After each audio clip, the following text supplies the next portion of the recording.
Aleykümselam və rəhmətullah. Qardaş soruşur ki, duha namazın davamiyyətli qılmaq bidətə yol açırmı? Yox, qardaş. Duha namazını davamiyyətli qılmaq bidətə yol açmır. Aydındır. Ümumən o hədislər ki, gəlib Peyğəmbər sallallahu aleyhi ve sellem buyurur ki, kim bu əməli məsələn davamiyyətli eləyərsə ona cənnət var. Və yaxud necə ki, bundan qabaqki suala cavab verəndə hədis keçdi ki, Peyğəmbər sallallahu aleyhi ve sellem buyurur, kim 12 rükət ratibə sünnəti qılarsa ona cənnət var. Və yaxud əsrin ilk 4 sünnəti barəsində keçdi ki, kim bunu davamiyyətli qılarsa Allah subhanahu taala ona cənnəti vacib edər. Aydındır. Və yaxud bir çox əməllər var ki, o hədislərdə gəlib Peyğəmbər sallallahu aleyhi ve sellem ya buyurur ki, kim bunu davamiyyətli edərsə, ya buyurur ki, kim bu əməli tərk etməzsə, yəni bu yaxşı əməli. Belə hədislərdə keçən əməlləri davamiyyətli eləməkdə heç bir problem yoxdur. Aydındır. Amma sənin bu əməlləri davamiyyətli eləməyin insanların beynində belə bir fikir yarada bilərsə ki, bu əməl fərzdir, onu nədir? Tərk eləmək, o yerdə insanlara göstərmək üçün əfsəldir. Əks təqdirdə yox, davam elə. Hansı əməlləri davamiyyətli eləmək, məsələn, bidətə gətirib çıxara bilər? Məsələn, o əməllər ki, ümumən şəriət ona icazə verir.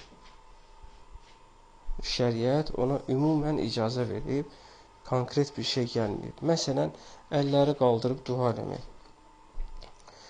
Hədisdə gəlir ki, Peyğəmbər sallallahu aleyhi ve sellem buyurur ki, kim əllərini qaldırıb Allah subhanahu taaladan istəyərsə, Allah subhanahu taala utanır ki, o qulun əllərini boş yerə çevirsin. Və ümumən duanın fəziləti barəsində hədislər gəlib, əl qaldıraraq Allah subhanahu taala istəmək barəsində də hədislər gəlib. Amma sən məsələn namazdan sonra istədin ki, əlvi qaldırıb dua eləyəsən. İstər azanla iqamənin arasında olsun, istər namazdan sonra olsun, istər iki sünnətin arasında gördün, məsəl üçün boşluqdur, belə olsun, istər gecə namazı qıldın, qurtardın, istədin ki, əlvi qaldırıb Allah subhanahu taala istəyəsən. Bu olar, olmaz. Daha doğrusu bunu davamiyyətli eləmək olar, olmaz. Bunu davamiyyətli eləmək olmaz. Əgər davamiyyətli ömrü boyu sən bunu eləyəcəksənsə, bu artıq nədir? İnsanların zehnində bir sünnət mənziləsindən fərz mənziləsinə keçmək istəyir. Keçmək halına gəlib çıxır. Bu olmaz. Aydındır qardaş. Çünki Peyğəmbər sallallahu aleyhi ve sellem bunu davamiyyətli eləməyib. Ümumən duanın fəziləti barəsində hədis olsa da, əli qaldırmağın əfsəl olduğunu hədis gəlsə də, eynilə bu yeri xaslaşdırmağa dair dəlil yoxdur. Bax, belə şeyləri əgər Peyğəmbər sallallahu aleyhi ve sellem eləməyibsə və yaxud davamiyyətli olunmasına dair hədis yoxdursa və yaxud həvəsləndirici hədis, fəzilət yoxdursa, davamiyyətli olunmasına dair, bu yerdə davamiyyət tərk edilir. Aydındır qardaş. Əks təqdirdə isə istəyir, məsələn, duha namazı olsun, Peyğəmbər sallallahu aleyhi ve sellem, üzr istəyirəm, Əbu Hüreyra radiyallahu anh buyurur ki, Peyğəmbər sallallahu aleyhi ve sellem mənə tövsiyə elədi ki, namazı tərk eləmə, duha namazın, bir də vitri yatmamışdan əvvəl qıl, bir də aydakı o 3 gün orucu heç vaxt tərk etmə. Və yaxud zöhrdən qılınan ilk əvvəl 4 rükətlə sonraki 4 rükət barəsində və yaxud əsrdən əvvəl qılınan ilk 4 rükət barəsində və yaxud digər hədislər. Aydındır qardaş. Və ümumən, məsələn, bəzi hallar da var ki, o yerdə insan şəriətdə tərtib gəlməyibsə, daha doğrusu davamiyyət gəlməyibsə, insan orada davamiyyət qoya bilər. Amma necə davamiyyət qoya bilər? Dəyişikli davamiyyət. Məsələn, sən istəyirsən ki, ayda davamiyyətli olaraq 100 manat sədəqə çıxartasan. Bilirsən ki, əgər özü buna məcbur eləməsin, bu sənin yadından çıxacaq. o sənin yadından çıxacaq. Və yaxud bir ay verəcəksən, bir ay vermişsən. Amma işin nizama, plana salanda sən davamiyyətli şəkildə sədəqə verəcəksən. Aydın qardaş. Bunu öz aləmində, öz beynində saxlayırsan.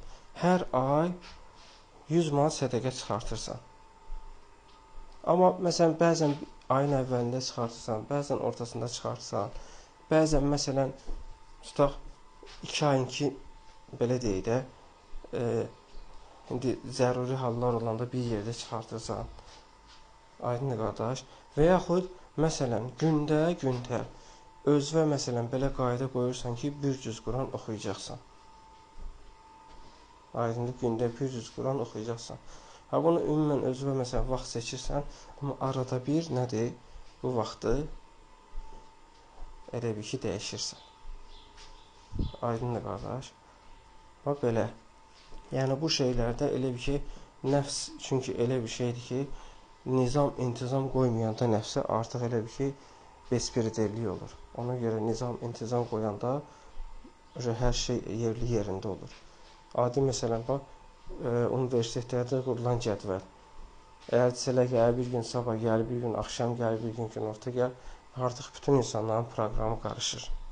Amma konkretsən məsələn, sübhdən sonra qoyanda ki, mən sübhdən sonra durub hər gün bir cüz Quran oxuyacağam, ayda bu qədər Allah üçün xərcləyəcəm və yaxud 10 dənə ailə götürürsən ki, yetim ailə, mən bunlara kömək edəcəm, 5 dənə dul qadın götürürsən ki, mən bunlara kömək edəcəm.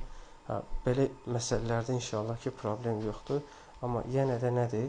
Bir balaca elə bir ki, yerlərin, vaxtların nədir? Dəyişir inşallah. Oldu. Selamun Aleyküm və Rəhmətullah.